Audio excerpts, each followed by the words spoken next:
symptoms of consciousness. But as soon as the soul leaves the body at the time of death, all these symptoms disappear at the same time. Consciousness, individuality, personality, emotions, feelings, sensations, mind, intelligence, will, activity, life energy, there's so many other things. And the body just falls down useless. So all of these symptoms are connected with the soul.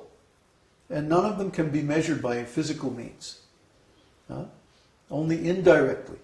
The heart is beating, the brain is working, the nerves are sending electrical impulses throughout the body and so on. We can see that. But as soon as the soul leaves the body, and all of these things stop. So that means all of them are based on the presence of the soul. Okay? The Guru teaches this. This is the first thing. This is the very beginning of spiritual life, real spiritual life. Because real spiritual life means knowledge based on a transcendental platform. If our knowledge is not transcendental, if it's not spiritual, if it's not eternal, if it's subject to change, modifications, theory, guesswork, speculation, then it's not really transcendental knowledge. Transcendental knowledge is received. It's not generated. It's received through the chain of disciplic succession, parampara. And there are 4 bona fide Vedic paramparas. The Brahma Sampradaya, the Rudra Sampradaya, the Lakshmi Sampradaya, and the Kumara Sampradaya. And most of them are only in India. Only the Brahma Sampradaya, our lineage, has gone outside of India, extensively establishing temples all over the world. And that's because of our Guru, Srila Prabhupada. Without Srila Prabhupada, we wouldn't be here today. So we always begin our kirtan with the very first thing, Nama Om Vishnu Padaya Krishna Prasthaya Bhutale, Srimati Bhaktivedanta Swami, Srila Prabhupada, Iti Namane. He's our spiritual master. So the first thing we do is glorify him. Now, where does a spiritual master come from? Where does a spiritual master get his potency? Well, the spiritual master is simply a disciple who has attained perfection. So if you want to know who is a spiritual master, first you see who is the best disciple, who has actually learned all the teachings, who has actually practiced all the teachings, who has actually attained the results of all the teachings. That is spiritual master, that's Guru. And there are many statements in the scripture about the position of the Guru and all of this. But the original Guru, original spiritual master, is Krishna's first expansion, Balarāma. Kṛṣṇa himself is the supreme enjoyer, and he's the reservoir of all pleasure. And he doesn't have anything to do. He doesn't do anything. He just enjoys. God is on vacation eternally. He doesn't have to work. He doesn't have to, create the material world and all the living entities and all of that. He doesn't do that. His expansions do that. God is so powerful that he can expand another God just as powerful as himself without being diminished in any way. That's because he's the absolute.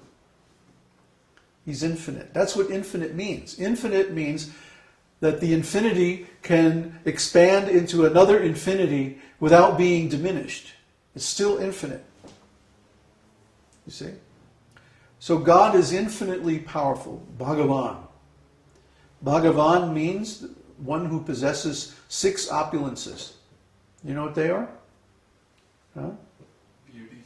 Beauty, fame, wealth, power, renunciation, and what were we just talking about? Knowledge. So, he who possesses beauty, fame, power, wealth, knowledge, and renunciation in full, unlimited. That's God. So who is that? Only Kṛṣṇa. Only Kṛṣṇa. No one else has demonstrated that he possesses all of these opulences in full.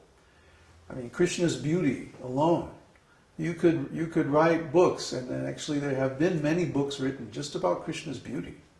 Krishna is so attractive. That's what Krishna means. Krish means pleasure. Krish means like unlimited or reservoir, and Gna means pleasure. Just like when we're eating something delicious, we go, nom, nom, nom, nom, nom. It's natural sound. Sanskrit is a natural sound. Everything in Sanskrit is perfectly natural and real. That's why when we chant these Sanskrit mantras, we always get the effects. So Kṛṣṇa, that's what the little dot under the N means. It's not na, like a regular English na. It's but with the tongue up on the roof of the mouth. Na. Kṛṣṇa. Kṛṣṇa. Yeah. And it's hard for us Westerners to hear the difference, but the people from India can hear the difference between na, na. Those different pronunciations. They're called cerebrals, palatals, and dentals. Consonants. So Sanskrit has all these subtle variations of sound. Then they give subtle variations of meaning as well. So Kṛṣṇa means the reservoir, the ocean of pleasure, unlimited, bottomless, shoreless ocean of pleasure. That's all he does is enjoy. He's the supreme enjoyer. And he enjoys everything and everyone. It's all his. He emanated it. He created it. Not directly himself, but through his expansions. And his first expansion is Balarāma. Balarāma appears as Krishna's brother when Krishna comes to this earth planet. He came only 5,000 years ago. And most of us have forgotten. But the scriptures haven't forgotten. So the complete record of his appearance is there in the scriptures. And when he came, he appeared in the village of Vrindavan. Vrindavan is a cowherd village. And so he was always there surrounded by millions of cows. It's described in the scriptures. So Krishna and cows are synonymous. As long as you have Krishna, if Krishna is there, then there are always many cows. So real wealth, real pleasure comes from cows. Earth and cows. If you want real wealth or you want real enjoyment in life, you have to have wealth and cows. That means land. If you have land, then you can raise food. If you can raise food, then you can enjoy life. And without food, there's no enjoyment. Everything's very tough. So these things are necessary, and they all come from Krishna. They don't arise spontaneously by themselves, because matter is basically inert. Matter doesn't have any power to do anything by itself. It has to be moved by something. Energy. And where does that energy come from? Krishna. Krishna is the source. So, Krishna doesn't do any work himself. He expands, first of all, as Balarāma. And then he expands in a quadruple expansion. Balarāma, Sankarshan, Pradyumna, and Aniruddha. And from those four, then everything else is expanding. Consciousness, mind, soul, material energy, material world, the creation, the different species, all the different types of bodies and everything that exists in this world, all expand from expansions of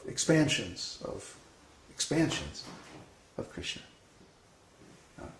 This is all narrated in the scripture, Srimad Bhagavatam. Srimad Bhagavatam gives the story of creation. Not just in 7 verses like in Genesis, but in very, very detailed, very deep explanation of how God creates the material world. So he doesn't do this directly. He does it through his expansions. And his first expansion is Balarāma. Balarāma is the original guru. He serves Krishna in so many ways. He serves as his clothing, his ornaments, his paraphernalia of worship, like his throne, his crown, his jewelry, his plates, and other paraphernalia that we use to worship him. As the temple is an expansion of Balarāma. The scriptures, the Vedas, are an expansion of Balarāma. And also the Guru is the expansion of Balarāma. He is the original Guru because he instructs other devotees how to worship Krishna. Come on, let's take these cows, move them over here, and make a spot for dancing, and then arrange very nice decorations in the forest, and cut the trees, and trim the flowers, and make garlands, and then offer food, and Balarāma's always instructing the other devotees, even in the